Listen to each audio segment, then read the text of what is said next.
What would you do if one day police stormed your home and accused you of a crime you didn't commit? What if the real reason was that you refused to help a rich man kill someone? This is the true-to-life story of Kojo Mensah, a humble mechanic whose only crime was standing up for what was right. But in Ghana, sometimes truth isn't enough to save you. Before we begin, like the video, subscribe and follow for more of this content. Now let's dive into the story. In the heart of Koforidua lived a humble mechanic named Kojo Mensah. Kojo was a man of integrity, soft-spoken, hard-working, and deeply devoted to his family. He ran a small roadside workshop that served taxi drivers, tractor operators, and the occasional private car owner. He was well respected in the community and loved by his wife, Essie, and their two young children, Kweku and Adjoa. Life wasn't perfect, but it was honest. Kojo had dreams, big dreams, for his kids.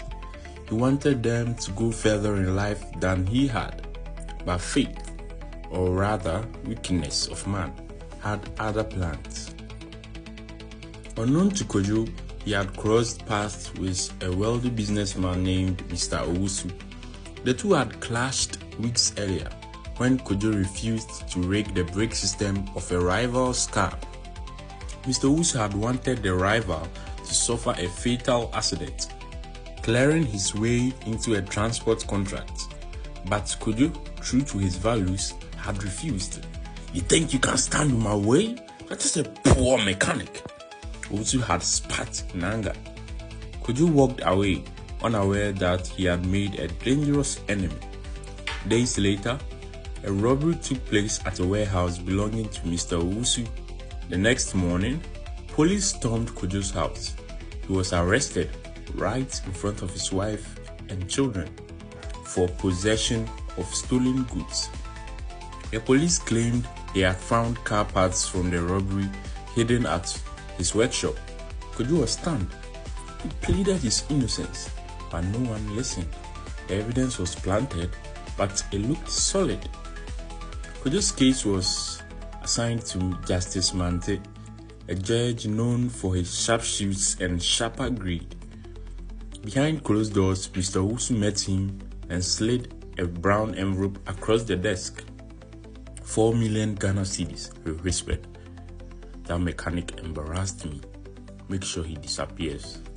And so, the verdict was written, right there, way before the trial even began.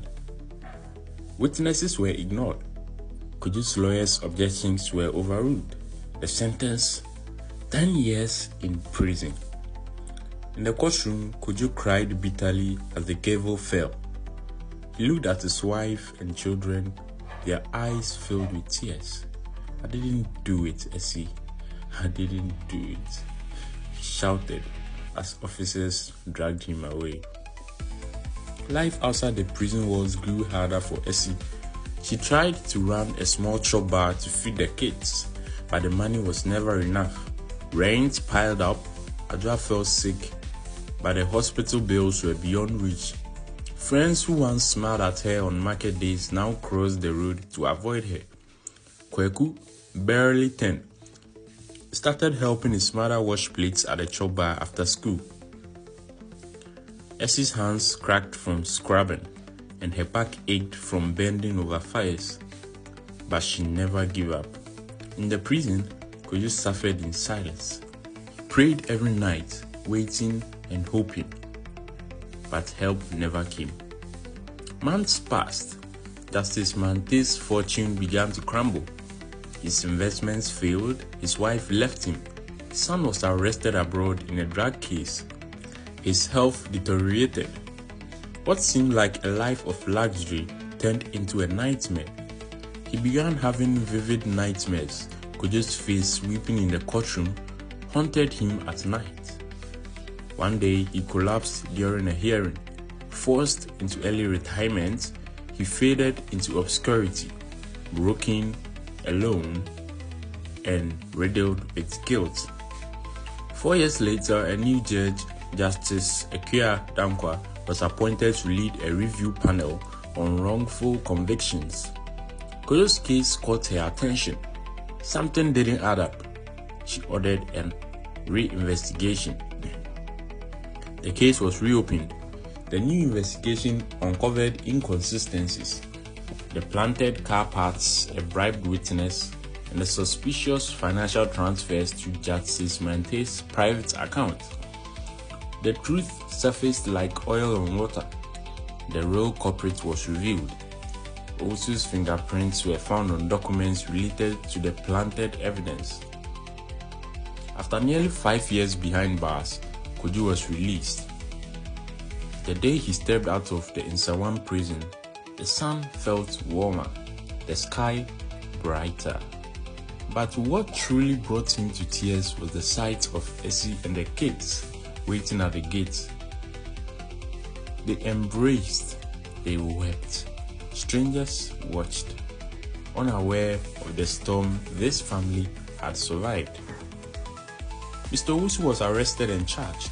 Justice Mante, old and broken, died in isolation shortly after confessing his sins in a letter to the Ghana Bar Association.